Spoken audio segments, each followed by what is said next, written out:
Greetings, everyone, and welcome to Anime Night in the Dojo. Today's featured show, Spy Family, Season 3. I have Spy Family, Season 3, Episode 9. Welcome back to the dojo. I had to move my camera, so I used to be right there, and now it's over here. I should probably move it back over. I had to replace my, this monitor, and, now everything's all yeah. Anyway, welcome back to the dojo. I'm Ryu. That's Age. We're back for more Anime Night in the dojo. You see this? I straightened my hair out, you hit record, and all of a sudden, I got the freaking alfalfa going on here. Yeah.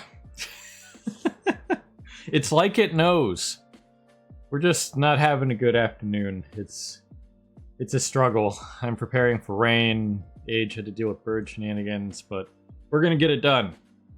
And yeah, so last week Anya stood up to the man, said some things, and accomplished stuff that may or may not land her a stellar.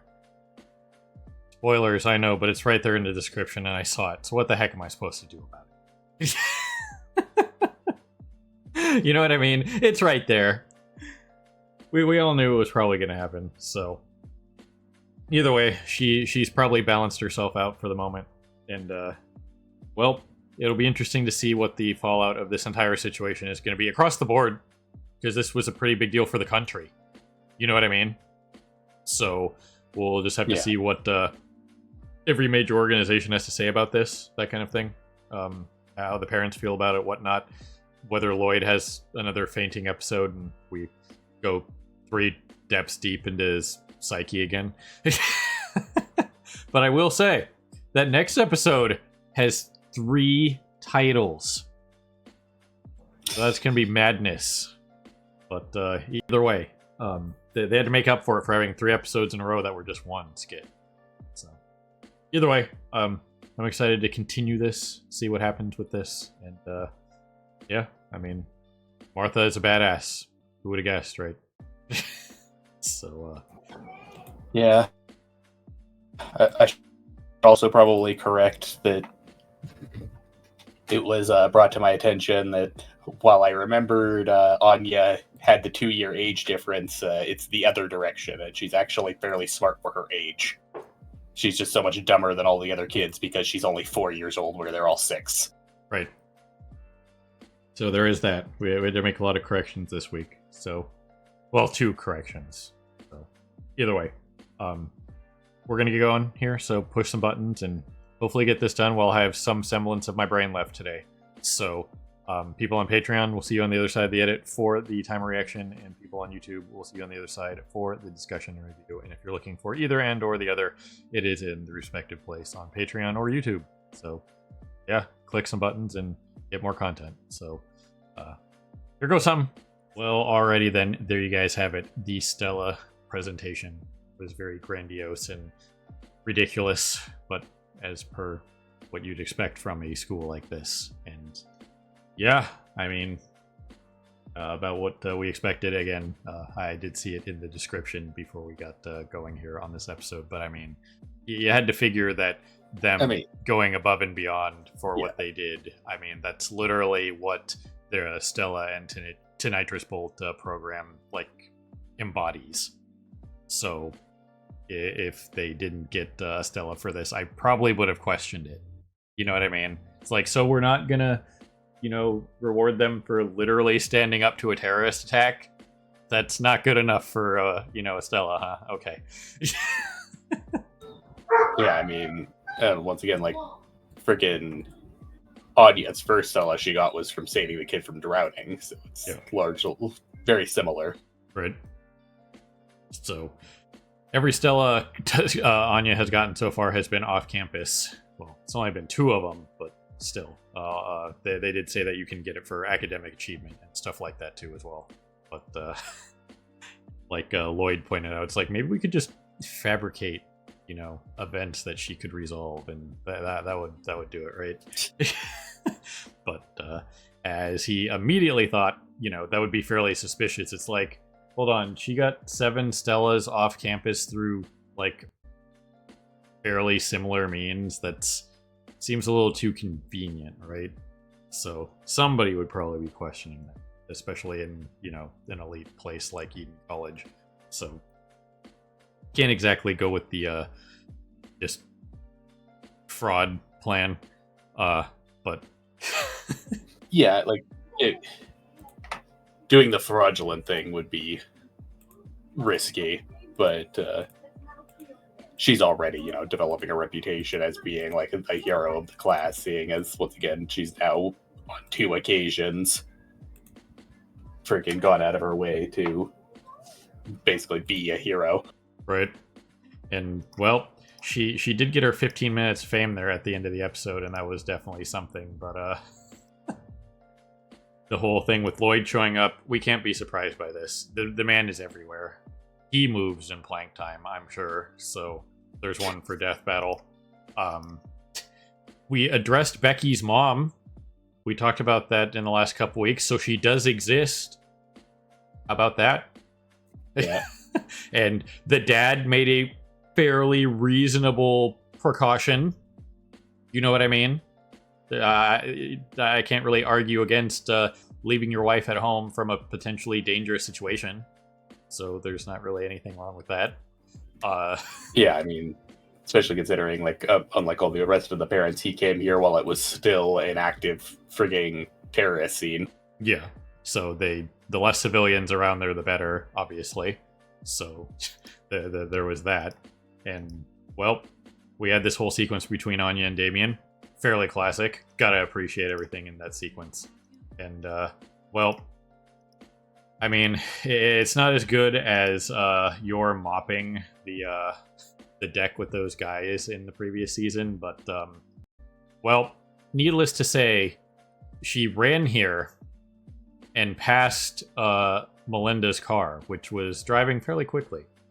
So, once again, there's another feat for Yor in the ridiculous department. So, yeah, that just is what it is. And you gotta love the read by the cop. Did you run here? I honestly half expected the joke to be that she had already been, like, doing laps around the town trying to find Anya. Right? Literally looking no, everywhere after the phone call. Yeah, but no, apparently she suspected something was up, but still actually stayed home until they called her. Yep. So there was that. We had that whole thing, but once again, the biggest deal with this episode is the fact that Melinda. Yeah. So initial, potentially bipolar, but it could be something even worse. So Anya it's kind of like a throwaway line because it's just kind of there, but she points out that Melinda is like Anki, aka Yuri. So if she's like Yuri, we know what that means. However, there has to be a reason for, like, the dark side of that, which probably comes from her husband, which, 2 things. The second Damien mentioned Donovan, she flipped. 2, she has her own villa, meaning she lives apart from them. So Yeah. there is some seriously messed up stuff with the Desmond family. Yeah. So this creates a lot of intrigue, and I think it's probably something beyond just, like, simple bipolar. You know what I mean? So Yeah, I haven't really heard anyone talk about Melinda much at all. But I know there is a pretty big and popular theory that that Donovan is actually got some form of mental powers similar to Anya. That he, like, also got treatment by Project Apple. That, like, that's potentially what, like, Project Apple is, like, built around the idea of, and, like, why they were experimenting on, like, Anya and Bond and stuff like that was basically to make give superpowers to the rich and powerful Right. of their country.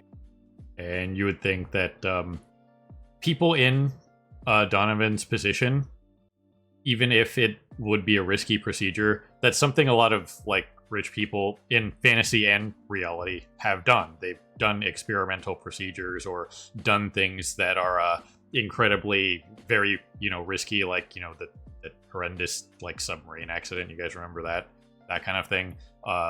People with wealth will just go through experimental procedures or anything incredibly dangerous if they feel they'll benefit from it because they can, pretty much. You know what I mean?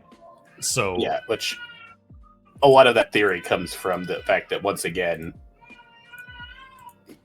friggin' because of the namesake, most people suspect Project Apple and Eden College have something to do with each other. But also, Donovan, just comes off as very weird and bizarre. And specifically, he has the stitches in the side of his head on both sides. Right. Like he's had some sort of surgery on his head. Yeah, and that's not hairstyle, by the way. That is more than likely purposeful character design for that kind of thing, to just people to be able to put breadcrumbs together for that kind of thing. You know what I mean? And with everything, with the mythos that surrounds, the inspiration for the names of all these things, that very well could be the case for several of the other characters, including Desmond. You know what I mean? Especially with the ones that have just like that mystique and aura of just, we don't really know what's up with them. And even his conversation he had with Lloyd was a little off. You know what I mean? Obviously, Lloyd was trying to like super ingratiate himself and try to be like the everyman and what he was trying to do.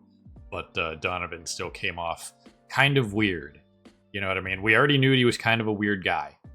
And he became a recluse for a reason. You know what I mean? Yeah, he lost the prime ministership and all the fallout of that, of course. But we've seen the drawbacks to Anya's power. You know what I mean? So if he's around people for an extended period of time, maybe there's some kind of negative feedback or something. Some kind of detrimental effect. Who knows? So we'll just have to see as the series goes on if they like lean into that or what have you. But this, while you could look at it and go, oh, that's just bipolar, whatever, this seems to have something more to it. You know what I mean? Yeah, the reason I bring it up is like I said, I've heard plenty of people talking about that whole theory that that Donovan is enhanced in some way. It has some sort of powers. I haven't heard really anyone talk about Melinda, but if Donovan is been experimented on, it's possible she has been too, and that's what's causing her mental issues, or she knows too much, kind of a thing. Like she knows about Donovan's dealings with Project Apple and stuff like that, and that's what's like driven this huge wedge between her and him, or something along those lines. Yeah, I'd have to but go. She clearly has some form of like serious aversion to him, right?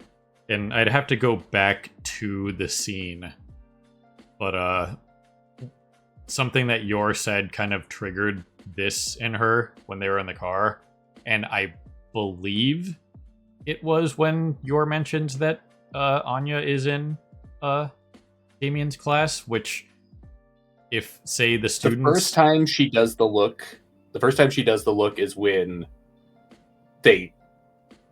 Melinda realizes that Yor is Anya's mother and that Anya is the one who struck Damien. Yeah. Which is probably was more her Yuri side being triggered, combined with she apparently has these like part of her whole like her darker side is that she wants Damien to disappear in one way or another. So it could be a combination of both. Right. But probably more the Yuri side and the super overprotectiveness. Yeah. So and then the other one, I don't fully remember the context to it, but it was when they were in the car talking about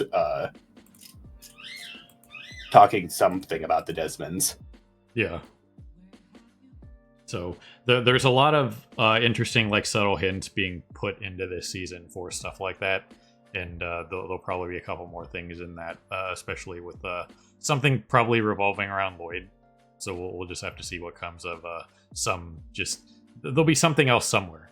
You know what I mean? There'll be a third thing because this was the second thing. So just got to keep an eye out for whatever it may be. But there's definitely something going on. Something off. Something potentially supernatural or, what have you. Yeah, she clearly has some form of major aversion to Donovan. And in particular,